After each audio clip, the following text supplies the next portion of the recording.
ಶ್ರೀ ಗುರುಭ್ಯೋ ನಮಃ ಹರಿ ಓಂ. ನಮಸ್ಕಾರ ಎಲ್ಲ ವೀಕ್ಷಕರಿಗೂ ಕೂಡ ಸನಾತನ ಧರ್ಮ ಕಾರ್ಯಕ್ರಮಕ್ಕೆ ತಮಗೆಲ್ಲರಿಗೂ ಕೂಡ ಸ್ವಾಗತ ಸುಸ್ವಾಗತ. ನಾನು ನಿಮ್ಮ ಸಮೀರಾಚಾರ್ಯ ಮಣ್ಣೂರು. ಈ ಸನಾತನ ಧರ್ಮ ಕಾರ್ಯಕ್ರಮವನ್ನು ನಾವು ಇವತ್ತಿನ ದಿವಸ ನಿಮ್ಮ ಮನೆಯ ಬಾಗಿಲಿಗೆ, ಮನಸ್ಸಿನ ಬಾಗಿಲಿಗೆ ತೆಗೆದುಕೊಂಡು ಬಂದಿದ್ದೇವೆ. ಹಾಗಿದ್ದರೆ ವಿಷಯಗಳಿಗೆ ಹೋಗೋಕ್ಕಿಂತ ಪ್ರಸ್ಥಾನಕ್ಕಿಂತ ಮೊದಲಿಗೆ ಈ ಕಾರ್ಯಕ್ರಮದ ಒಂದು ಸೂಕ್ಷ್ಮ ಪರಿಚಯವನ್ನು ನಿಮಗೆ ನೀಡ್ತಾ ಇದ್ದೇನೆ. ಬಹುಶಃ ನಮ್ಮ ಮನೆಯೊಳಗೆ, ನಮ್ಮ ಮನಸ್ಸಿನೊಳಗೆ ಗಟ್ಟಿಯಾಗಿ ಬೇರೂರಿದ್ದೇ ಈ ಸನಾತನ ಧರ್ಮ. ನಾವು ಇವತ್ತಿನ ದಿವಸ ಏನು ಸಂಸ್ಕಾರಗಳನ್ನು, ಪದ್ಧತಿಗಳನ್ನು, ರೀತಿ ನೀತಿಗಳನ್ನು ಮಾಡ್ಕೊಳ್ತಾ ಬಂದಿದ್ದೇವೆ, ಅದೆಲ್ಲವೂ ಕೂಡ ನಮ್ಮ ಜೀವನದೊಳಗೆ ಅಳವಡಿಕೆ ಆಗ್ತಿರುವಂತಹ ಒಂದು ಬೃಹತ್ ಆಕಾರದಲ್ಲಿ ಬೆಳೆದು ನಿಂತಹ ವೃಕ್ಷವೇ ಸನಾತನ ಧರ್ಮ. ಸನಾತನ ಧರ್ಮ ಅಂಥೇಳಿ ಬಂದಾಗ ನಮ್ಮ ಕುಂಭಮೇಳವನ್ನು ಹೊರತುಪಡಿಸಲಿಕ್ಕೆ ಸಾಧ್ಯ ಏನು? ಸಾಧ್ಯನೇ ಇಲ್ಲ. ಕೇವಲ ಸ್ನಾನದ ಒಂದು ಪುಣ್ಯ ಅಂತ ಅಂದ್ಕೊಂಡ್ರೆ ಅಷ್ಟೇ ಅಲ್ಲ, ಕಿಂತು ಎಲ್ಲ ತೀರ್ಥಗಳ ಸನ್ನಿಧಾನ, ಎಲ್ಲ ದೇವತೆಗಳ ಸನ್ನಿಧಾನ, ಎಲ್ಲ ಋಷಿಮುನಿಗಳ ಸನ್ನಿಧಾನವನ್ನು ಒಳಗೊಂಡಂತಹ ಒಂದು ದಿವ್ಯವಾಗಿರ್ತಕ್ಕಂತಹ ಕ್ಷೇತ್ರಕ್ಕೆ ನಾವು ಹೋಗಿ ಸ್ನಾನ ಮಾಡಿಕೊಂಡು ಬಂದಿದ್ದೇವೆ. ಅದುವೇ ಸನಾತನ ಧರ್ಮದ ಮೇಲಿನ ವಿಶ್ವಾಸ. ಹೀಗೆ ಸನಾತನ ಧರ್ಮವನ್ನು ನಾವು ಎಷ್ಟು ಎತ್ತರಕ್ಕೆ ಬೇಕಾದಷ್ಟು ಎತ್ತರಕ್ಕೆ ಬೆಳೆಸ್ಬೋದು. ಆ ಸನಾತನ ಧರ್ಮವನ್ನು ಎಷ್ಟು ಬೇಕಾದಷ್ಟು ನಾವು ಬೃಹದಾಕಾರವಾಗಿ ಕಾಣಬಹುದು, ಅತಿ ಸೂಕ್ಷ್ಮವಾಗಿಯೂ ಕಾಣಬಹುದು. ಹೀಗೆ ಸೂಕ್ಷ್ಮ ಮತ್ತು ಬೃಹದಾಕಾರವಾಗಿ ಎರಡೂ ವಿಧವಾಗಿ ಕಾಣತಕ್ಕಂತಹ ಒಂದು ವಿಶೇಷವಾದಂತಹ ಧರ್ಮ ಅಂದರೆ ನಾನು ಹೆಮ್ಮೆಯಿಂದ ಹೇಳ್ತೇನೆ, ಅದು ನಮ್ಮ ಸನಾತನ ಧರ್ಮ. ಇಂತಹ ಸನಾತನ ಧರ್ಮವನ್ನು ಒಳಗೊಂಡಂತಹ ಕಾರ್ಯಕ್ರಮವೇ ನಮ್ಮ ಈ ಒಂದು ವಿಶೇಷವಾದಂತಹ ಕಾರ್ಯಕ್ರಮ ಸನಾತನ ಧರ್ಮ. ಪ್ರತಿ ದಿವಸ, ಪ್ರತಿ ನಿತ್ಯ, ಪ್ರತಿ ಕ್ಷಣ ನಿಮಗೆ ಗೈಡೆನ್ಸನ್ನು ಕೊಡ್ತಕ್ಕಂತಹ ಕಾರ್ಯಕ್ರಮ ಇದಾಗಿರ್ತದೆ. ನಾ ಇಲ್ಲೇನೂ ಹೊಸದು ಹೇಳಲಿಕ್ಕೆ ಹೋಗೋದಿಲ್ಲ ಅಥವಾ ಇದ್ದದ್ರ ಬಗ್ಗೆ ಕನ್ಫ್ಯೂಷನ್ ಹುಟ್ಟಿಸೋದಿಲ್ಲ. ಆದರೆ ಸನಾತನ ಧರ್ಮದ ಅನುಸಾರವಾಗಿ ಯಾವುದನ್ನು ಕನ್ವಿನ್ಸ್ಡ್ ಆಗಿ ಮಾಡಬೇಕೋ ಅದನ್ನು ತಿಳಿಸಿಕೊಡುವಂತಹ ಕಾರ್ಯಕ್ರಮ ಇದಾಗಿರ್ತದೆ.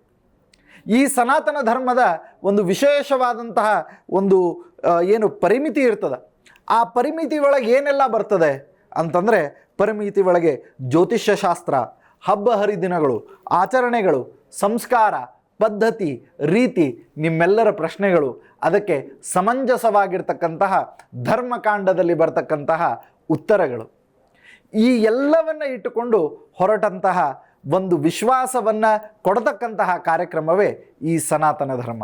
ಹಾಗಿದ್ದರೆ ಈ ಸನಾತನ ಧರ್ಮ ಕಾರ್ಯಕ್ರಮವನ್ನು ನಾವು ಯಾವ ರೀತಿಯಾಗಿ ತೆಗೆದುಕೊಂಡು ಹೋಗ್ತೇವೆ ಅಂತಂತಂದರೆ, ಮೊಟ್ಟ ಮೊದಲಿಗೆ ನಡೆಯುವಂಥದ್ದೇ ಪಂಚಾಂಗ ಶ್ರವಣ.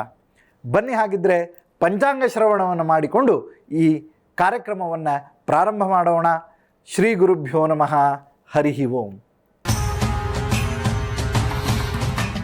ಇವತ್ತಿನ ದಿವಸ ನಾವು ಕ್ರೋಧಿನಾಮ ಸಂವತ್ಸರ, ಉತ್ತರಾಯಣ, ವಸಂತ ಋತು, ಫಾಲ್ಗುಣ ಮಾಸ, ಕೃಷ್ಣ ಪಕ್ಷದಲ್ಲಿ ಇವತ್ತಿನ ದಿವಸ ನಾವಿದ್ದೇವೆ. ತೃತೀಯ ತಿಥಿಯನ್ನು ನೋಡ್ತಾ ಇದ್ದೇವೆ. ಚಿತ್ತಾ ನಕ್ಷತ್ರ, ಧ್ರುವ ಯೋಗ, ವಿಷ್ಟೀಕರಣವನ್ನು ನಾವು ಇವತ್ತು ಗಮನಿಸ್ತಾ ಇದ್ದೇವೆ. ಸೂರ್ಯೋದಯ ಬೆಳಗ್ಗೆ 6:35 ಆಗಿದೆ. ಸೂರ್ಯಾಸ್ತದ ಸಮಯ ಸಾಯಂಕಾಲ 6:35 ಇದೆ. ರಾಹುಕಾಲ ಮಧ್ಯಾಹ್ನ 12:27 ಪ್ರಾರಂಭವಾಗ್ತದೆ. ಅಂತ್ಯವಾಗುವಂತಹ ಸಮಯ ಮಧ್ಯಾಹ್ನ 2:37. ಯಮಗಂಟ ಕಾಲ ಬೆಳಗ್ಗೆ 8:09 ಪ್ರಾರಂಭವಾಗಿ 9:38 ಕೂಡ ಯಮಗಂಟ ಕಾಲವನ್ನು ನೋಡ್ತಾ ಇದ್ದೇವೆ. ಒಂದು ಒಳ್ಳೆಯ ಕಾರ್ಯವನ್ನು ಮಾಡ್ಬೇಕಂತ ಅಂದ್ಕೊಂಡೇವಿ, ಒಂದಿಷ್ಟು ಹೊಲ ಖರೀದಿ ಮಾಡ್ಬೇಕಂತ ಅಂದ್ಕೊಂಡೇವಿ, ಯಾರಿಗೋ ಒಂದಿಷ್ಟು ರೊಕ್ಕ ಕೊಡ್ಬೇಕಂತ ಮಾಡೇವಿ, ಯಾರ ಕಡೆನೂ ಒಂದಿಷ್ಟು ರೊಕ್ಕ ಇಸ್ಕೋಬೇಕಂತ ಮಾಡೇವಿ, ವಾಹನ ಖರೀದಿ ಮಾಡ್ಬೇಕಂತ ಮಾಡೇವಿ. ಒಂದು ಒಳ್ಳೆಯ ಸಮಯವನ್ನು ನಿಗದಿಪಡಿಸ್ರಿ, ನಮಗಿವತ್ತಿನ ಶುಭ ಮುಹೂರ್ತವನ್ನು ತಿಳಿಸ್ಕೊಟ್ಟಂತಹ ಸಮಯವನ್ನು ತಿಳಿಸ್ರಿ ಅಂತಂತಂದರೆ, ಅಂತಹ ಒಂದು ಶುಭ ಮುಹೂರ್ತ ನಮಗೆ ಅಭಿಜಿನ್ ಮುಹೂರ್ತ ಅಂತ ನಾವು ಹೇಳ್ತೇವೆ. ಮಧ್ಯಾಹ್ನ ಸಮಯದಲ್ಲಿ ಆಫಿಷಿಯಲ್ ಕೆಲಸಕ್ಕಾಗಿ, ಅಂದರೆ ಆಫೀಸಿನ ಸಮಯದೊಳಗಾಗಿ ಬೇಕು ಅಂತಂತಂದ್ರೆ 12:10 ಪ್ರಾರಂಭವಾಗಿ 12:30 ಕೂಡ ಇದೆ. ಇನ್ನು ಸಾಯಂಕಾಲದಲ್ಲಿ ಬೇಕು ಅಂತಂತಂದರೆ 5:04 ಪ್ರಾರಂಭವಾಗ್ತದೆ ಹಾಗೂ 6:10 ಈ ಒಂದು ಸಮಯ ಮುಗಿತಾ ಇದೆ. ಚಿಂತನೆ ಇದು ಬಹಳ ದೊಡ್ಡದಾಗಿರಬೇಕು. ಯಾಕೆ ಈ ಮಾತು ಹೇಳಿಕತ್ತೇನೆ ಅಂತಂದರೆ, ಬಹುಶಃ ಇಂತಹ ಚಿಂತನೆಯನ್ನೇ ಇಟ್ಟುಕೊಂಡದ್ದರಿಂದ ಸನಾತನ ಧರ್ಮ ಇಷ್ಟು ಅವ್ಯಾಹತವಾಗಿ ಬೆಳೀಲಿಕ್ಕೆ ಸಾಧ್ಯವಾಯಿತು. ಧರ್ಮ ಅಂಥೇಳಿ ಬಂದಾಗ ಅದನ್ನು ನಾವು ಎಲ್ಲೋ ಒಂದು ಸೂಜಿಯಷ್ಟು ಸಣ್ಣದಿರ್ತದೆ, ಬೇಕಂದಾಗ ಬಹಳಷ್ಟು ದೊಡ್ಡದಾಗ್ತದೆ ಅಂತ ನಾವು ಅಂದ್ಕೊಳ್ತೇವೆ. ಆದರೆ ಕಾಯ, ವಾಚ ಮತ್ತು ಮನಸ ಈ 3 ವಿಧವಾಗಿರ್ತಕ್ಕಂತಹ ಧರ್ಮವನ್ನು ತಿಳಿಸ್ಕೊಡ್ತಾರೆ. ನಾವು ದೇಹದಿಂದ ಮಾಡತಕ್ಕಂತಹ ಒಂದು ಧರ್ಮ, ಮನಸ್ಸಿನಿಂದ ಮಾಡತಕ್ಕಂತಹ ಒಂದು ಧರ್ಮ, ನಾವು ಬಾಯಿಯಿಂದ ಮಾಡತಕ್ಕಂತಹ ಒಂದು ಧರ್ಮ, ಹೀಗೆ ಇಂದ್ರಿಯಗಳಿಂದ ಮಾಡತಕ್ಕಂತಹ, ದೇಹದಿಂದ ಮಾಡತಕ್ಕಂತಹ ಹಾಗೂ ನಾವು ಮಾಡುವಂತಹ ಕರ್ಮಾನುಷ್ಠಾನಗಳಿಂದ ಮಾಡತಕ್ಕಂತಹ ಧರ್ಮದ ಒಂದು ವಿಶೇಷವಾದಂತಹ ವ್ಯಾಖ್ಯಾನವನ್ನು ಮಾಡ್ತಾ ಹೋಗ್ತಾರೆ. ಇದೆಲ್ಲವನ್ನು ಗಮನಿಸಿದಾಗ ಮನುಷ್ಯನಿಗೆ ಒಂದು ಗದ್ದಲ, ಏನು ಪಾಪ ಎಲ್ಲಿಂದ ಬರ್ತದೆ, ಪುಣ್ಯ ಎಲ್ಲಿಂದ ಸಂಗ್ರಹ ಆಗ್ತದೆ, ಈ ಪಾಪ ಪುಣ್ಯದ ಇಂಪ್ಯಾಕ್ಟ್ ನನ್ನ ಮೇಲೆ ಬೀಳ್ತಾ ಇದೆಯಾ, ಮನೆಯಲ್ಲಿ ಮದುವೆ ಆಗಿಲ್ಲ, ಮಕ್ಕಳಾಗಿಲ್ಲ, ಮತ್ತೊಂದೇನೋ ಸಮಸ್ಯೆ ಇದೆ, ಹಾಗಿದ್ರೆ ನಾನು ಮಾಡುವಂತಹ ಧರ್ಮ ಕಾರ್ಯದಿಂದ ಏನಾದರೂ ಇದನ್ನು ಸರಿಪಡಿಸಲಿಕ್ಕೆ ಸಾಧ್ಯ ಅದನಾ ಅಂತನ್ನುವಂತಹ ಪ್ರಶ್ನೆಯನ್ನು ಪ್ರತಿಯೊಬ್ಬ ಮನುಷ್ಯ ಮಾಡಿಕೊಳ್ತಾನೆ. ಇಂತಹ ಪ್ರಶ್ನೆಗಳು ಬಂದಾಗ ಉತ್ತರ ಎಲ್ಲಿ ಅಂತ ಹುಡುಕಿ ಹೊರಟಾಗ ನಾನಾ ವಿಧವಾಗಿರ್ತಕ್ಕಂತಹ ಧರ್ಮಾಚರಣೆಗಳನ್ನು ನಾವು ಏಕ್ದಮ್ ವಾಸ್ಟಾಗಿ ನೋಡ್ತೇವೆ ನಮ್ಮ ಭಾರತೀಯ ಸಂಪ್ರದಾಯದೊಳಗೆ. ಸೊ ಅಷ್ಟು ವಿಭಿನ್ನವಾಗಿರ್ತಕ್ಕಂತಹ ಪರಿಹಾರಗಳನ್ನು ತಿಳಿಸಿದಾಗ ಮನುಷ್ಯನಿಗೆ ಮನಸ್ಸಿನೊಳಗೆ ಒಂದು ಗೋಜಲು, ಏನು ಮಾಡಬೇಕು, ಏನು ಬಿಡಬೇಕು. ಇವರ ಹತ್ರ ಹೋದರೆ ಇದನ್ನು ಹೇಳ್ತಾರೆ, ಅವ್ರ ಹತ್ರ ಹೋದ್ರೆ ಅದನ್ನು ಹೇಳ್ತಾರೆ, ಇವ್ರ ಹತ್ರ ಹೋದರೆ ಬೆಳಗ್ಗೆ ದೇವಸ್ಥಾನಕ್ಕೆ ಹೋಗು ಅಂತ ಹೇಳ್ತಾರೆ, ಸಾಯಂಕಾಲ ಆದರೆ ಇಲ್ಲಿ ಹೋಗು ಅಂತ ಹೇಳ್ತಾರೆ. ಸೊ ಹಾಗಿದ್ರೆ ಈ ಗೋಜಲನ್ನು ದೂರ ಮಾಡಬೇಕು ಅಂತಂದಾಗ ಬರುವಂತಹ ಉತ್ತರವೇ ನಮ್ಮ ಸನಾತನ ಧರ್ಮ. ಈ ಧರ್ಮ ಕೆಲವೊಮ್ಮೆ ನಮಗೆ ಮನೆಯ ಸಂಸ್ಕಾರದಿಂದ ಸಿಗ್ತದೆ, ಕೆಲವೊಮ್ಮೆ ನಾವು ಈ ಪದ್ಧತಿಗಳನ್ನು ಕೇಳಿ ತಿಳಿತೇವೆ. ಹಿಂದಿನ ಕಾಲದೊಳಗೆ ಇಡೀ ನಮ್ಮ ಪರಿವಾರದ ಜನರಿಗೆ ಅನುಕೂಲವಾಗುವಂತೆ ನಮ್ಮ ಇಡೀ ತಲೆಮಾರಿನ ಭವಿಷ್ಯವನ್ನು ಬರೆದಿಡ್ತಿದ್ರು.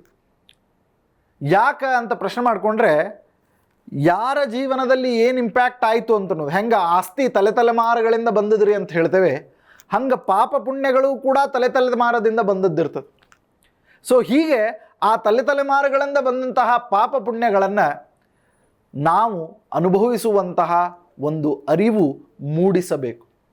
ಯಾಕಂತಂದರೆ ಅರಿವೇ ಗುರುಮೂಡಿ ಜ್ಯೋತಿರ್ಲಿಂಗ, ದಯವೇ ಜ್ಞಾನದ ಮೂಲ ತರಂಗ ಅಂತ ನಮ್ಮ ಭಾರತದಲ್ಲಿ ಹೇಳುವಂತಹ ಈ ಒಂದು ಜಾನಪದ ಗೀತೆಯಲ್ಲಿ ಬರತಕ್ಕಂತಹ ಸಾಲು ಏನು, ಅರಿವೇ ಗುರು. ನಮಗೆ ಅರಿವು ಯಾವುದು ಅಂತಂತಂದರೆ ಗುರು ಇಂದ ಬರತಕ್ಕಂತಹ ಜ್ಞಾನ, ಅದೇ ನಮಗೆ ಅರಿವು. ಅರಿವೇ ಗುರು ಮುಡಿ ಜ್ಯೋತಿರ್ಲಿಂಗ. ಯಾವಾಗ ಭಗವಂತ ನಮಗೆ ಹತ್ತಿರವಾಗ್ತಾನೆ, ಯಾವಾಗ ನಮ್ಮ ತಲೆ ಮೇಲೆ ಬಂದು ಕೊಡ್ತಾನೆ, ನಮ್ಮ ಮುಡಿಯಲ್ಲಿ ಬಂದು ಕೊಡ್ತಾನೆ ಅಂತಂತಂದರೆ ನಮ್ಮಲ್ಲಿ ಅರಿವು ಮೂಡಿದಾಗ. ನಮ್ಮಲ್ಲಿ ಅರಿವೇ ಇಲ್ಲ ಅಂತಂತಂದ್ರೆ ಗುರು ಬರಲಿಕ್ಕೆ ಸಾಧ್ಯ ಇಲ್ಲ. ನಮ್ಮಲ್ಲಿ ಅರಿವೇ ಇಲ್ಲ ಅಂತಂತಂದ್ರೆ ಈ ಜ್ಞಾನದ ಪ್ರವಾಹ ಬರಲಿಕ್ಕೆ ಸಾಧ್ಯವಿಲ್ಲ. ನಮ್ಮಲ್ಲಿ ಅರಿವೇ ಇಲ್ಲ, ಈ ಭವಸಾಗರವನ್ನು ಹೇಗೆ ದಾಟೋದು ಅಂತನ್ನೋದರ ಅರಿವಿಲ್ಲ ಅಂತಂತಂದ್ರೆ ನಾವು ಹೆಂಗೆ ಬರಲಿಕ್ಕೆ ಸಾಧ್ಯ ಆಗ್ತದೆ ಜೀವನದೊಳಗೆ ಮುಂದೆ. ಸೊ ಅದಕ್ಕೆ ನಾವು ಜೀವನದಲ್ಲಿ ಮುಂದೆ ಬರಬೇಕು ಅಂತಂತಂದರೆ ಅವ್ಯಾಹತವಾಗಿ ಹರಿದು ಬರುವಂತಹ ಈ ಸನಾತನ ಧರ್ಮದ ವಿಶೇಷವಾದಂತಹ ಒಂದು ಈ ತಳಹದಿ ಒಳಗೆ ನಾವು ಹೊರಡಬೇಕಾಗ್ತದೆ. ಸೊ ಇಂತಹ ತಳಹದಿಯನ್ನು ಬರೆದಿಡ್ತಿದ್ರು ಹಿರಿಯರು. ಅದನ್ನು ನಾವು ನಮ್ಮ ವಂಶ ಪಾರಂಪರ್ಯ ಅಂತ ಹೇಳ್ತಾ ಬಂದಿದ್ದೇವೆ. ಯಾರು ಏನಾಯಿತು, ಹೆಂಗಾಯಿತು, ಹೆಂಗೆ ಹುಟ್ಟಿದ್ರು, ಹೆಂಗೆ ಸತ್ರು, ಈ ಆಸ್ತಿ ಹೆಂಗೆ ಬಂತು, ಈ ಆಸ್ತಿ ಹೋತ್ ಹೆಂಗೆ, ಯಾವುದನ್ನು ದಾನ ಕೊಟ್ಟಿದ್ದೇವೆ, ಯಾವುದನ್ನು ದಾನ ಪಡೆದಿದ್ದೇವೆ, ಯಾವುದನ್ನು ಇಸ್ಕೊಂಡೇವಿ, ಯಾವುದನ್ನು ಕೊಟ್ಟೇವಿ, ಇದೆಲ್ಲವೂ ಇಂಪ್ಯಾಕ್ಟ್ ಆಗ್ತದೆ. ಅದಕ್ಕೆ ದಾಸರು ಬಹಳ ಸುಂದರವಾಗಿ ಹೇಳ್ತಾರೆ, ಏನು, ಏಸು ಕಾಯಂಗಳ ಕಳೆದು 84 ಲಕ್ಷ ಜೀವರಾಶಿಯನ್ನು ದಾಟಿ ಬಂದ ಈ ಶರೀರ ತಾನಲ್ಲ, ತನ್ನದಲ್ಲ, ಆಸೆ ಥರವಲ್ಲ, ಮುಂದೆ ಬಾಹೋದಲ್ಲ. ಸೊ ಈ ಶರೀರ ಯಾವುದು ಕೂಡ ನಮ್ಮ ಜೊತೆಗೆ ತೆಗೆದುಕೊಂಡು ಹೋಗುವಂಥದ್ದಲ್ಲ. ಆದರೆ ಕರ್ಮದಿಂದ ಮಾಡಿದಂತಹ ಪಾಪ ಪುಣ್ಯಗಳ ಗಳಿಕೆ ಏನಿದೆ, ಇದು ನಮಗೆ ಕೂಡಿಟ್ಟಂತಹ ಮಡಿಕೆ. ಸೊ ಇಂತಹ ಮಡಿಕೆಯನ್ನು ಹೊತ್ತುಕೊಂಡು ನಡೀತಿರಬೇಕಾದ್ರೆ ನಮಗೆ ಅದು ಭಾರವಾಗಿರಬಾರ್ದು. ಆ ಮಡಿಕೆಯ ಭಾರ ತಗ್ಗಬೇಕು ಅಂತಂತಂದ್ರೆ ಆ ಮಡಿಕೆಗೆ ನಾವು ಹಗುರವಾದಂತಹ ಪದಾರ್ಥಗಳನ್ನು ತುಂಬಬೇಕು. ಹಾಗಿದ್ರೆ ಆ ಮಡಿಕೆಗೆ ಭಾರವಾದಂತಹ ಮಡಿಕೆಯ ಭಾರವನ್ನು ಇಳಿಸ್ಲಿಕ್ಕೆ ಹಗುರವಾದಂತಹ ಒಂದು ಪದಾರ್ಥ ಯಾವುದು ಅಂತಂತಂದರೆ ಪುಣ್ಯ ಅಂತ ನಾವು ಸಂಪತ್ತು ಬಿಟ್ಟರೆ ಬೇರೆ ಯಾವುದೂ ಅಲ್ಲ. ಕಬೀರದಾಸರು ಈ ಸಂತರ ವಾಣಿಯನ್ನು ಹೇಳ್ತಾರೆ. ಏನಂತಾರ ಅಂತಂತಂದ್ರೆ, ಜಗತ್ತಿನೊಳಗೆ ಯಾವುದು ಅತ್ಯಂತ ಭಾರ ಅಂತ ಪ್ರಶ್ನೆ ಮಾಡಿಕೊಂಡ್ರೆ ಅದಕ್ಕೆ ಅವರು ಉತ್ತರವನ್ನು ಹೇಳ್ತಾರೆ, ನಾನೇನು ಪಾಪಕರ್ಮಗಳನ್ನು ಮಾಡಿದ್ದೇನೆ ಅದೇ ಜಗತ್ತಿನೊಳಗೆ ಅತ್ಯಂತ ಭಾರ, ಇದಕ್ಕಿಂತ ಭಾರವಾದದ್ದು ಬೇರೆ ಯಾವುದೂ ಅಲ್ಲ. ನಾನು ಹೇಳುವಂತಹ ಮಾತನ್ನು ಒಂದು ಸತ ಏಕಾಂತದೊಳಗೆ ಕೂತು ವಿಚಾರ ಮಾಡಿರಿ. ನಾನು ಎಷ್ಟೇ ಒಳ್ಳೆಯವನಿದ್ದೇನೆ, ಎಷ್ಟು ಕೆಟ್ಟವನಿದ್ದೇನೆ ಅಂತ ಅನ್ನೋದು ನಮ್ಮ ಅಂತರಂಗಕ್ಕೆ ಗೊತ್ತು. ಆದರೆ ಈ ಅಂತರಂಗದೊಳಗೆ ನಾವು ಇದ್ದಾಗ ನಮಗೆ ವಿಚಾರಗಳು ಬರ್ತವೆ. ಏನಂತ ವಿಚಾರಗಳು ಬರ್ತವೆ ಅಂತಂದರೆ, ನಾನು ಮಾಡಿದ್ದು ಎಷ್ಟು ಸರಿ, ನಾನು ಮಾಡಿದ್ದು ಎಷ್ಟು ತಪ್ಪು, ನನ್ನ ಜೊತೆಗೆ ಯಾರು ಬಂದರು, ನಾನು ಯಾರ ಜೊತೆಗೆ ನಿಂತುಕೊಂಡಿದ್ದೇನೆ. ಪ್ರತಿಯೊಬ್ಬ ಮನುಷ್ಯನಿಗೂ ಕೂಡ ಮನಸ್ಸಿನೊಳಗಿರ್ತದೆ ಏನಂತ, ತಾನು ಬೆಳಿಬೇಕು ಜೀವನದೊಳಗೆ. ಹಾಗಿದ್ರೆ ಬೆಳವಣಿಗೆಗೆ ಪೂರಕವಾದಂತಹ ವಾತಾವರಣದೊಳಗಿರ್ಬೇಕು ರೀ ಮನುಷ್ಯ. ಎಲ್ಲಿರಬೇಕು ಅಂತಂದರೆ ಬೆಳವಣಿಗೆಗೆ ಪೂರಕವಾದಂತಹ ವಾತಾವರಣದೊಳಗೆ. ಅದನ್ನು ನಾವು ಆರಿಸ್ಕೊಳ್ತೇವೆ. ಎಲ್ಲರ ಕಡೆಯಿಂದ ನಮಗೆ ಬೆಳವಣಿಗೆ ಸಿಗೋದಿಲ್ಲ. ತಂದೆ ತಾಯಿಗಳು ನಿರ್ವಾಹ ಇಲ್ಲ, ನಮ್ಮನ್ನು ಮುಂದೆ ಕರ್ಕೊಂಡು ಹೋಗ್ತಾರೆ. ಆದರೆ ನಮಗೆ ನಿಜವಾಗಿಯೂ ಕೂಡ ಬೆಳವಣಿಗೆ ಬೇಕಾಗಿದ್ದು ಎಲ್ಲಿ ಗೊತ್ತೇನೋ? ನಮಗೆ ಬೆಳವಣಿಗೆ ಬೇಕಾಗಿದ್ದು ಅಂತರಂಗದೊಳಗೆ. ಸೊ ಇಂತಹ ಅಂತರಂಗದ ವಿವೇಚನೆಯನ್ನು ನಿಮಗೆ ಬಿಟ್ಟಾಗ ಪಾಪ ಪುಣ್ಯಗಳು ಇನ್ನೂ ಹೆಚ್ಚಿನ ಪ್ರಮಾಣದೊಳಗೆ ನಮಗೆ ಕಾಡಲಿಕ್ಕೆ ಪ್ರಾರಂಭ ಆಗ್ತದೆ. ಇಂತಹ ಅಂತರಂಗದ ಬಹಿರಂಗದ ಭಾರವನ್ನು ಇಳಿಸುವಂತಹ ಕರ್ಮವನ್ನು ತಿಳಿಸುವಂತಹ ಕಾರ್ಯಕ್ರಮವೇ ಈ ಸನಾತನ ಧರ್ಮ. ಹಾಗಿದ್ರೆ ಈ ಸನಾತನ ಧರ್ಮದ ಬಗ್ಗೆ ಇನ್ನೂ ಹೆಚ್ಚಿನ ಮಾಹಿತಿಯನ್ನು ನಿಮಗೆ ನಾನು ಕೊಡ್ತಾ ಹೋಗ್ತೇನೆ. ಅದಕ್ಕೆ ಮನುಷ್ಯನಿಗೆ ಆತ್ಮ ಮತ್ತು ತತ್ವಜ್ಞಾನ ಇದೆರಡೂ ಹತ್ತಿರವಾಗಿರಬೇಕು. ಯಾಕೆ? ಸಾಧನ ಅಂಥೇಳಿ ಬಂದಾಗ ಈ ಶರೀರದಿಂದ ನಾವೇನು ಸಾಧನ ಮಾಡಲಿಕ್ಕೆ ಹೊರಡ್ತೇವೆ, ಈ ಶರೀರದಿಂದ ಏನು ಸಾಧನೆಯನ್ನು ಮಾಡಲಿಕ್ಕೆ ಹೊರಡ್ತೇವೆ, ಈ ಶರೀರದಿಂದ ಸಾಧನೆ ಮಾಡಲಿಕ್ಕೆ ಹೊಂಟಿದ್ದು ಆತ್ಮದ ಉದ್ಧಾರಕ್ಕಾಗಿ. ಇಂತಹ ಆತ್ಮನಿಗೆ ಪರಮಾತ್ಮನ ಸಮ್ಮಿಲನವಾಗಬೇಕು. ಸೊ ಅದು ಯಾವಾಗ ಆಗಲಿಕ್ಕೆ ಸಾಧ್ಯ ಆಗ್ತದೆ ಅಂತಂತಂದರೆ ನಾವು ಧರ್ಮವನ್ನು ಮಾಡ್ತಾ ಹೋದಾಗ. ಸೊ ಕೆಲವೊಮ್ಮೆ ನಾನು ಹೇಳುವಂಥದ್ದು ನಿಮಗೆ ಹೆಂಗಂತಂದ್ರೆ ತಲೆ ಮೇಲಿಂದ ಹಾಶಿ ಹೋಗ್ಬಿಡ್ತದೆ. ಆದರೆ ಕಷ್ಟಪಡ್ತಿರ್ಬೇಕಾದ್ರೆ ಜೀವನದೊಳಗೆ ಅದನ್ನು ಅನುಭವಿಸ್ತಿರ್ಬೇಕಾದ್ರೆ ಅದು ಗೊತ್ತಾಗ್ತದೆ. ಏನು, ನಾನು ಎಷ್ಟು ಕಷ್ಟಪಡ್ತಾ ಇದ್ದೇನೆ ಜೀವನದೊಳಗೆ, ಎಷ್ಟು ಅಂದ್ಕೊಂಡಂತಹ ಕೆಲಸ ಕಾರ್ಯಗಳು ನನ್ನಿಂದ ಆಗ್ತಾ ಇಲ್ಲ, ಎಲ್ಲಿದ್ದೇನೋ ಅಲ್ಲೇ ಉಳಿದು ಬಿಟ್ಟೇನಿ, ನಾನು ಜೀವನದೊಳಗೆ ಮುಂದೆ ಬರಲಿಕ್ಕೆ ಸಾಧ್ಯವಾಗವಲ್ತು. ಸೊ ಹಂಗಿತ್ತಂತಂದರೆ ಇದು ಸರಿಯಾದಂತಹ ಮಾಧ್ಯಮ ನಿಮಗೆ ಉತ್ತರವನ್ನು ಪಡೀಲಿಕ್ಕೆ. ಈ ಮಾಧ್ಯಮ ಏನಿದೆ ಇವತ್ತಿನ ದಿವಸ ನಮ್ಮ ಜಿ ನ್ಯೂಸ್ ಕನ್ನಡದಲ್ಲಿ ಬರ್ತಕ್ಕಂತಹ ಈ ಸನಾತನ ಧರ್ಮ ಕಾರ್ಯಕ್ರಮದ ಏನು ಪ್ರಯೋಗ ಇದೆ, ಇದುವೇ ನಿಮಗೆ ಇವತ್ತಿನ ದಿವಸ ಮಾಧ್ಯಮ. ಯಾಕೆ ಅಂತಂತಂದರೆ ಇಲ್ಲಿ ಜ್ಯೋತಿಷ್ಯ ಇದೆ, ಇಲ್ಲಿ ತಿಳುವಳಿಕೆ ಇದೆ, ಇಲ್ಲಿ ಯಂತ್ರಗಳಿವೆ, ಇಲ್ಲಿ ಮಂತ್ರಗಳಿವೆ, ಇಲ್ಲಿ ತಂತ್ರ ಇದೆ. ಎಲ್ಲಕ್ಕಿಂತ ಮುಖ್ಯವಾಗಿ ಕಾಯ ವಾಚ ಮನಸ ವಿಶೇಷವಾದಂತಹ ಸನಾತನ ಧರ್ಮದ ಒಂದು ಪರಿಕಲ್ಪನೆಯ ಹೊಂದಿದಂತಹ ಒಂದು ವಿಶ್ವಾಸದ ತಳಹದಿ ಇದೆ. ಮನುಷ್ಯನಿಗೆ ಈ ತಳಹದಿ ಅಡಿಪಾಯ ಏನಿದೆ ಇದು ಬಹಳ ಮುಖ್ಯವಾಗ್ತದೆ ರೀ ಜೀವನದೊಳಗೆ. ನಮಗೆ ತಳಪಾಯನೇ ಸರಿ ಇಲ್ಲ ಅಂತಂತಂದ್ರೆ ನಾವು ಯಾವುದನ್ನೂ ಪಡೀಲಿಕ್ಕೆ ಸಾಧ್ಯ ಇಲ್ಲ. ಅದಕ್ಕೆ ಹಿರಿಯರು ಬಹಳ ಚಂದ ಹೇಳಿದರು. ಏನಂತ ಹೇಳಿದರು ಅಂತಂದರೆ, ನಮಗೆ ಪಂಚಾಂಗ ಬೇಕು ಅಂತ ಹೇಳಿದರು. ಪಂಚಾಂಗದ ಒಂದು ವಿಶ್ಲೇಷಣೆಯೇ ಬಹಳ ಚಂದ. ಆ ಪಂಚಾಂಗವನ್ನು ಯಾಕೆ ನಾವು ಶ್ರವಣ ಮಾಡಬೇಕು, ಪಂಚಾಂಗ ನಮಗೆ ಯಾಕೆ ಗೊತ್ತಿರಬೇಕು ಅಂತ ಅದಕ್ಕೆ ಬಹಳ ಸುಂದರವಾಗಿ ಹೇಳ್ತಾರೆ. ಏನು, ತಿಥೇಶ್ಚ ಶ್ರಿಯಮಾಪ್ನೋತಿ. ಇವತ್ತಿನ ದಿವಸ ಯಾವ ತಿಥಿ ಇದೆ ಅಂತ ತಿಳಿದುಕೊಂಡ್ವಿ ಅಂತಂತಂದರೆ ಶ್ರಿಯಮಾಪ್ನೋತಿ, ಸಂಪತ್ತು ಬರ್ತದೆ.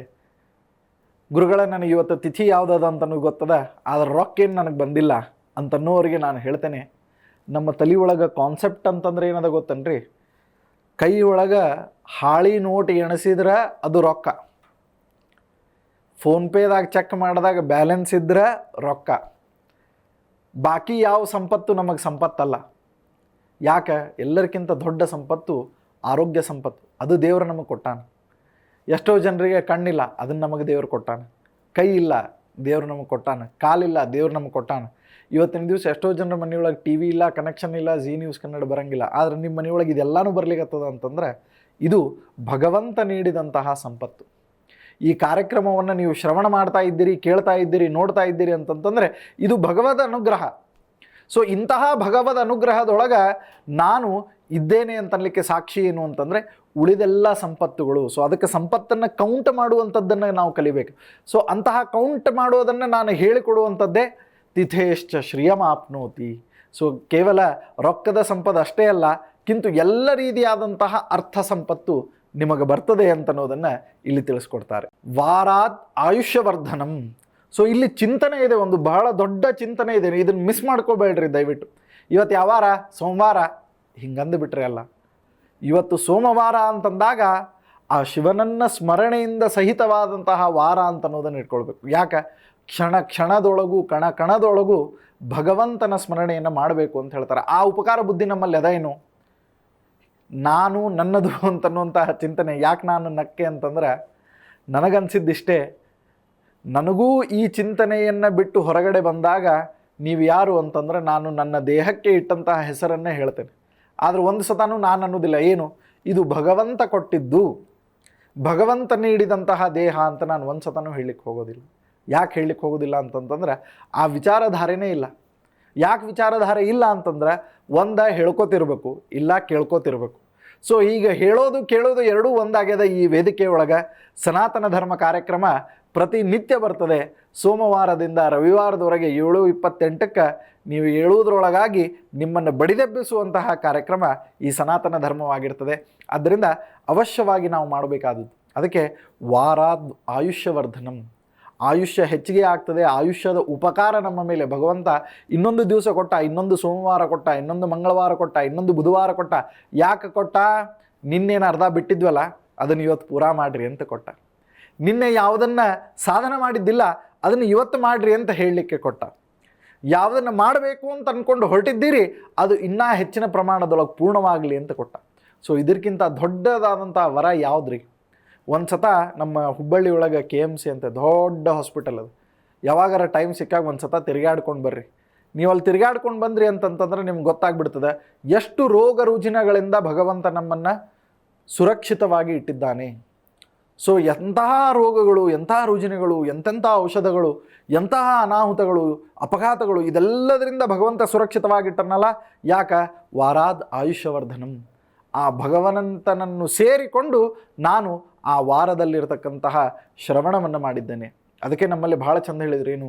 ಸೋಮವಾರ ದಿವಸ ಶಿವನ ಗುಡಿಗೆ ಹೋಗ್ರಿ, ಮಂಗಳವಾರ ದೇವಿ ಗುಡಿಗೆ ಹೋಗ್ರಿ, ಬುಧವಾರದ ದಿವಸ ಬುಧನ ಪೂಜೆಯನ್ನು ಮಾಡಿ, ಗುರುವಾರದ ದಿವಸ ಗುರುಗಳ ಆರಾಧನೆಯನ್ನು ಮಾಡಿ, ಶುಕ್ರವಾರದ ದಿವಸ ಲಕ್ಷ್ಮಿಯ ಆರಾಧನೆಯನ್ನು ಮಾಡಿರಿ, ಶನಿವಾರದ ದಿವಸ ಹನುಮಂತ ದೇವರ ಶನಿದೇವರ ಸ್ಮರಣೆಯನ್ನು ಮಾಡಿ, ರವಿವಾರ ಸೂರ್ಯನ ಆರಾಧನೆಯನ್ನು ಮಾಡಿರಿ.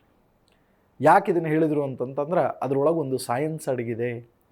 ಬೆಳಗ್ಗೆದ್ದು ನಾವು ಹಾಕುವಂತಹ ಹೆಜ್ಜೆ, ದೇವರಿಗೆ ಹಾಕುವಂತಹ ಪ್ರದಕ್ಷಿಣೆ ರೂಪದೊಳಗೆ ನಮ್ಮ ದೇಹಕ್ಕೆ ಆರೋಗ್ಯವನ್ನು ತಂದುಕೊಡ್ತದೆ. ಹಾಗಿದ್ರೆ ಇಷ್ಟೆಲ್ಲವನ್ನು ತಿಳಿದುಕೊಂಡು ಮಾಡುವಂತಹ ಕರ್ಮ, ಅದಕ್ಕೆ ಬಹಳ ಸುಂದರವಾಗಿ ಹೇಳ್ತಾರೆ ದಾಸರು. ಏನು?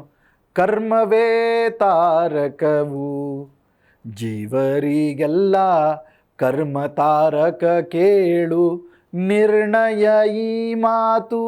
ನಾವು ಮಾಡುವಂತಹ ಕರ್ಮ ನಮಗೆ ಸ್ಫೂರ್ತಿ ತಾರಕವಾಗ್ತದೆ. ಅದಕ್ಕೆ ಕರ್ಮ ತಾರಕವು ಕೇಳು. ಸೊ ಅದಕ್ಕೆ ಪಂಚಾಂಗ ಶ್ರವಣ ಮಾಡ್ತಿರಬೇಕಾದ್ರೆ ವಾರವನ್ನು ನಾವು ಶ್ರವಣ ಮಾಡಿದರೆ ನಮ್ಮ ಆಯುಷ್ಯವರ್ಧನ ಆಗ್ತದೆ. ಕರ್ಮಕ್ಕೆ ಒಂದು ತಾರಕತ್ವ, ಪ್ರೇರಕತ್ವ, ಒಂದು ಬಲ ಸಿಗ್ತದೆ. ಸೊ ಆ ಬಲವನ್ನು ಭಗವಂತ ಕೊಡ್ತಾನೆ. ಸೊ ಇದು ಪಂಚಾಂಗದ 2ನೆಯ ಭಾಗ. ನಕ್ಷತ್ರಾದ್ ಹರತೆ ಪಾಪಂ ಯೋಗಾದ್ ರೋಗ ನಿವಾರಣಂ. ನಕ್ಷತ್ರ ಯಾವುದು ಅಂತ ತಿಳಿದುಕೊಂಡು ಬಿಟ್ವಿ ಅಂತಂತಂದರೆ ನಮ್ಮ ಎಲ್ಲ ರೀತಿಯಾದಂತಹ ಪಾಪಗಳ ಹರಣ ಆಗ್ತದೆ. ಯೋಗಾದ್ ರೋಗ ನಿವಾರಣಂ. ಯಾವ ಯೋಗದೊಳಗಿದ್ದೇವೆ ಅಂತನ್ನೋದನ್ನು ನಾವು ತಿಳಿದುಕೊಂಡ್ಬಿಟ್ವಿ ಅಂತಂತಂದ್ರೆ ನಮಗೆ ಜೀವನದೊಳಗೆ ಯಾರ ಅಂಜಿಕೆಯೂ ಇಲ್ಲ. ಸೊ ಅದಕ್ಕೆ ಜೀವನದೊಳಗೆ ಭಯ ಇರಬಾರ್ದು, ನಿರ್ಭಯನಾಗಿರ್ಬೇಕು ಮನುಷ್ಯ. ಯಾವುದಕ್ಕೆ ಹೆದರಬೇಕು? ಭಗವಂತನಿಗೆ ಒಬ್ಬನಿಗೆ ಹೆದರಬೇಕು. ಯಾವುದಕ್ಕೆ ಹೆದರಬೇಕು? ಪಾಪ ಪುಣ್ಯಕ್ಕೆ ಅಂಜಬೇಕು. ಅದಕ್ಕೆ ಹೇಳುವ ಮುಂದಾಗಿ ಎಲ್ಲರಿಗೂ ಹೇಳ್ತಾರೆ ಏನಂತ, ಯಾವುದಕ್ಕೂ ಹೆದರಲಿಲ್ಲ ಅಂದರೆ ದೇವ್ರಿಗರ ಹೆದರು, ಯಾವುದಕ್ಕರ ಹೆದರಲಿಲ್ಲ ಅಂತಂದ್ರೆ ಒಂಚೂರು ಪಾಪ ಪುಣ್ಯಕರ ಅಂಜು ಅಂತ ಹೇಳ್ತಾರೆ. ಸೊ ಹಾಗಿದ್ರೆ ಇದೆಲ್ಲವನ್ನು ನಾವು ಗಮನದೊಳಗಿಟ್ಕೊಂಡಾಗ ಮನುಷ್ಯತ್ವದ ಒಂದು ದೊಡ್ಡ ಕಾನ್ಸೆಪ್ಟ್ ಇದರೊಳಗಿದೆ. ಇವತ್ತಿನ ದಿವಸ ಎಡಪಂಥೀಯರು ಬಹಳಷ್ಟು ಜನ ಹೊರಟಾರೆ. ಏನದ ಸನಾತನ ಧರ್ಮದೊಳಗೆ ಏನದ ಅಂತ ಪ್ರಶ್ನೆ ಮಾಡ್ತಾರೆ. ಆದರೆ ನಾನು ಅವರಿಗೆ ಪ್ರಶ್ನೆ ಮಾಡ್ತೇನೆ, ಸನಾತನ ಧರ್ಮದೊಳಗೆ ಏನಿಲ್ಲ? ಜ್ಞಾನ ಬೇಕಾ? ಜ್ಞಾನ ಇದೆ. ವಿಜ್ಞಾನ ಬೇಕಾ? ವಿಜ್ಞಾನ ಇದೆ. ಆರೋಗ್ಯ ಬೇಕಾ? ಆರೋಗ್ಯ ಇದೆ. ತತ್ವಜ್ಞಾನ ಬೇಕಾ? ತತ್ವಜ್ಞಾನ ಇದೆ. ಒಂದು ಊಟ ಮಾಡುವಂತಹ ಪದ್ಧತಿಯಿಂದ ಹಿಡ್ಕೊಂಡು ಹಾಕುವಂತಹ ಪ್ರತಿಯೊಂದು ಹೆಜ್ಜೆಗೂ ಪ್ರದಕ್ಷಿಣೆ ನಮಸ್ಕಾರದ ರೂಪದೊಳಗೆ ವಿಶೇಷವಾದಂತಹ ಪುಣ್ಯದ ಸಂಪತ್ತಿನ ಜೊತೆಗೆ ಆರೋಗ್ಯದ ಸಂಪತ್ತನ್ನು ಹೇಳಿದ್ದಾರೆ.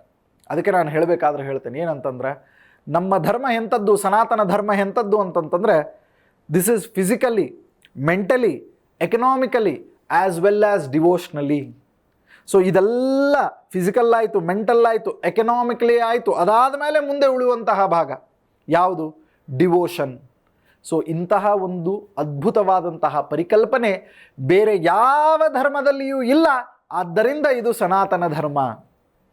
ಸೊ ಸನಾತನ ಧರ್ಮ ಯಾಕೆ ಅಂತಂತಂದರೆ ಬೇರೆ ಯಾವುದರ ತಳಹದಿಯೂ ಕೂಡ ಇಷ್ಟು ಗಟ್ಟಿಯಾಗಿ ಉಳಿದಿಲ್ಲ, ಇಷ್ಟು ಗಟ್ಟಿಯಾಗಿ ಇಲ್ಲವೂ ಇಲ್ಲ. ಆದರೆ ಸನಾತನ ಧರ್ಮದ ಏನು ತಳಹದಿ ಇದೆ ಇದು ಬಹಳ ಗಟ್ಟಿಯಾಗಿದೆ. ಅದಕ್ಕೆ ಪಂಚಾಂಗದ ಶ್ರವಣ ಏನಿದೆ ಅಲ್ಲ, ಇದನ್ನು ಇಷ್ಟು ಚಂದ ನಾವು ಅರ್ಥ ಮಾಡ್ಕೊಳ್ಬೇಕು. ಕರಣಾತ್ ಕಾರ್ಯಸಿದ್ಧಿ ಸ್ಯಾತ್. ಇದು ಕಟ್ಟ ಕಡೆದು ಕಾರ್ಯಸಿದ್ಧಿ ಯಾರಿಗೆ ಆಗಬೇಕಾಗಿದೆ? ಎಲ್ಲರಿಗೂ ಆಗಬೇಕಾಗಿದೆ.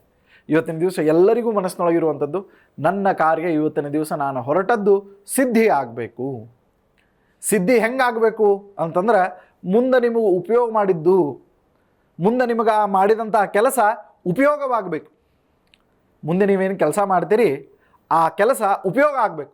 ಸೊ ಅಂತಹ ಉಪಯೋಗ ಆಗಲಿಕ್ಕೆ ಬೇಕಾಗುವಂತಹ ವಸ್ತು ಸ್ಥಿತಿ ಏನಿದೆ ಆ ವಸ್ತುವಿನ ಸ್ಥಿತಿಯನ್ನು ಕಾಯ್ಕೊಂಡು ಹೋಗುವಂಥದ್ದು ಕರಣಾತ್ ಕಾರ್ಯಸಿದ್ಧಿ ಸ್ಯಾತ್ ಪಂಚಾಂಗ ಫಲಮುತ್ತಮಂ.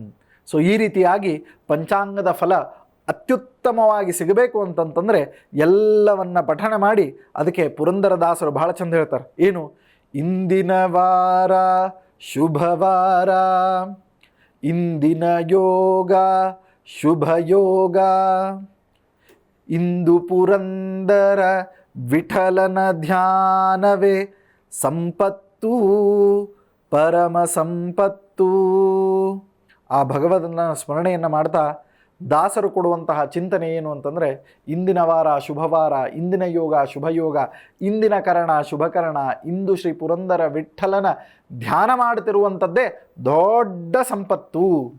ಅದಕ್ಕೆ ನಾವು ಎಂತಹ ಸಂಪತ್ತು ಪಡಿಬೇಕು ಅಂತ ಹೇಳಿ ಅಂದ್ಕೊಂಡಾಗ ಸನಾತನ ಧರ್ಮದ ಹಿನ್ನೆಲೆಯೊಳಗೆ ನಾವು ಪಡೆದುಕೊಳ್ಳಬೇಕಾದಂತಹ ಸಂಪತ್ತು ಇದು ಪಂಚ ಅಂಗಗಳಿಂದ ಕೂಡಿದಂತಹ ಪಂಚಾಂಗದ ಸಂಪತ್ತು. ಸೊ ಅಷ್ಟು ವಿಶೇಷವಾಗಿರ್ತಕ್ಕಂಥ ಇದೆಲ್ಲ ಯಾಕೆ ಹೇಳಿಕತ್ತೇನೆ ಅಂತಂದರೆ, ಇನ್ನೊಂದು ವಾರ 10 ದಿವಸದೊಳಗೆ ಸಂವತ್ಸರ ಬದಲಾಗ್ತದೆ. ಆ ಸಂವತ್ಸರ ಬದಲಾಯಿತು ಅಂತಂತಂದರೆ ಮೊಟ್ಟ ಮೊದಲನೇ ಕೆಲಸ ಏನು ಮಾಡ್ತೀವಿ ಅಂತಂದ್ರೆ ಪಂಚಾಂಗ ಶ್ರವಣ, ಪಂಚಾಂಗದ ಪೂಜೆ. ಆ ಪಂಚಾಂಗದ ಪೂಜೆಯನ್ನು ಮಾಡಿ 1ನೇ ದಿವಸ ನಾವು ಪಂಚಾಂಗ ಶ್ರವಣ ಮಾಡ್ತೇವೆ. ಪಂಚಾಂಗ ಶ್ರವಣದ ಹಿಂದಿನ ಮಾತುಗಳಿವೆಲ್ಲ, ಪಂಚಾಂಗ ಶ್ರವಣದ ಹಿಂದಿನ ಮಾತುಗಳು. ಯಾಕಂತಂದ್ರೆ ಅದ್ರ ಬಗ್ಗೆ ಅರ್ಥನೇ ಗೊತ್ತಿಲ್ಲ, ಅದ್ರ ಬಗ್ಗೆ ವಿಶೇಷತೆನೇ ಗೊತ್ತಿಲ್ಲ ಅಂತಂದ್ರೆ ನಾವೇನು ತಿಳ್ಕೊಳ್ತೇವೆ, ಮಂದಿಗೇನು ಹೇಳ್ತೇವೆ. ಸೊ ಅದಕ್ಕೆ ನಾನು ಮೊದಲಿಂದನೂ ಹೇಳ್ತಾ ಇರುವಂಥದ್ದು, ಸನಾತನ ಧರ್ಮದ ಕಾನ್ಸೆಪ್ಟ್ ಬಹಳ ದೊಡ್ಡದಿದೆ. ಇವತ್ತಿನ ದಿವಸ ಕ್ಯಾಮ್ರಾ ಚಾಲು ಮಾಡಿ, ಟಿ ವಿ ಚಾಲು ಮಾಡಿ ನೀವು ಬಿಟ್ಬಿಟ್ರಿ ಅಂತಂದರೆ ಇಡೀ ದಿವಸ ನಾನಷ್ಟೇ ಅಲ್ಲ, ಏನೂ ಗೊತ್ತಿಲ್ಲದೆ ಇರತಕ್ಕಂಥ ಬರೀ ವಕ್ರತುಂಡ ಮಹಾಕಾಯ ಕೋಟಿ ಸೂರ್ಯ ಸಮಪ್ರಭ ನಿರ್ವಿಘ್ನಂ ಕುರುಮೇ ದೇವ ಸರ್ವಕಾರ್ಯೇಷು ಸರ್ವದಾ ಈ ಮಂತ್ರ ಹೇಳುವಂತಹ ವ್ಯಕ್ತಿಯೂ ಕೂಡ ಸನಾತನ ಧರ್ಮದ ಬಗ್ಗೆ ಅತ್ಯಂತ ಗೌರವದಿಂದ ಯಾಕೆ ಮಾತನಾಡಲಿಕ್ಕೆ ಬಲ್ಲ ಅಂತಂದ್ರೆ ಅದರ ಒಳಗಿರುವಂತಹ ಅರ್ಥ. ಯಾವ ಅರ್ಥ? ಸ್ವಾರ್ಥರಹಿತವಾದಂತಹ ಅರ್ಥ. ಯಾರಿಗೂ ಉಪಯೋಗ ಆಗಬೇಕು ಅಂತ ಮಾಡಿದ್ದಲ್ಲ, ಎಲ್ಲರಿಗೂ ಉಪಯೋಗ ಆಗಲಿ, ಎಲ್ಲರಿಗೂ ಒಳಿತಾಗಲಿ, ಎಲ್ಲರಿಗೂ ಶುಭವಾಗಲಿ ಅಂತ ಹೇಳುವಂಥದ್ದು. ಒಂದು ಸ್ನಾನ, ಒಂದು ಸಂಧ್ಯಾ ವಂದನೆ, ಒಂದು ಜಪ, ಒಂದು ಪಾರಾಯಣ, ಒಂದು ವೇದಗಳ ಏನು ನಾವು ಮಂತ್ರಗಳ ಪಠಣವನ್ನು ಕೇಳ್ತೇವೆ. ಎಲ್ಲ ಮುಗಿದ ಮೇಲೆ ಹೇಳ್ತಾರೆ ಓಂ ಶಾಂತಿ ಶಾಂತಿ ಶಾಂತಿ, ಸರ್ವೇ ಜನ ಸುಖಿನೋ ಭವಂತು, ಸರ್ವೇ ಸಂತು ನಿರಾಮಯ, ಸರ್ವೇ ಭದ್ರಾಣಿ ಪಶ್ಯತು, ಮಾ ಕಶ್ಚಿತ್ ದುಃಖ ಭಾಗ್ ಭವೇತ್. ಎಷ್ಟು ಸುಂದರವಾದಂತಹ ಮಂತ್ರ. ಈ ಪರಿಕಲ್ಪನೆ ನಮಗೆಲ್ಲಾದರೂ ನೋಡ್ಲಿಕ್ಕೆ ಸಿಗ್ಲಿಕ್ಕೆ ಸಾಧ್ಯನಾ? ಇಂತಹ ಪರಿಕಲ್ಪನೆ ನಮಗೆ ಎಲ್ಲೂ ಸಿಗ್ಲಿಕ್ಕೆ ಸಾಧ್ಯ ಇಲ್ಲ ಅಂತನ್ನುವಂತಹ ಅದ್ಭುತವಾದಂತಹ ಮಾತನ್ನು ಹೇಳ್ತಾರೆ. ಸೊ ಇಂತಹ ವಿಶೇಷವಾಗಿರ್ತಕ್ಕಂತಹ ಮಾತುಗಳನ್ನು ಸನಾತನ ಧರ್ಮದ ಆಧಾರದ ರೀತಿಯಲ್ಲಿ ತೆಗೆದುಕೊಂಡು ಬರ್ತಾ ಇದ್ದೇವೆ. ಪ್ರತಿನಿತ್ಯವೂ ಕೂಡ ಬೆಳಗ್ಗೆ 7:28ಕ್ಕೆ ಸರಿಯಾಗಿ ಕಾರ್ಯಕ್ರಮ ಪ್ರಾರಂಭವಾಗ್ತದೆ. ನಿಮ್ಮವರಿಗೂ ತಿಳಿಸಿ, ನಮ್ಮವರಿಗೂ ತಿಳಿಸಿ. ಯಾಕೆ? ನಾವು ನೀವೆಲ್ಲರೂ ಸೇರಿ ಒಂದು ಉತ್ತಮವಾದಂತಹ ವಿಶ್ವಾಸದ ಸಮಾಜವನ್ನು ಕಟ್ಟೋಣ ಅಂತ ಹೇಳ್ತಾ ನಮಸ್ಕಾರ, ವಂದನೆಗಳು. ಮಧ್ವಾಂತರ್ಗತ ಶ್ರೀಕೃಷ್ಣ ಅರ್ಪಣಮಸ್ತು.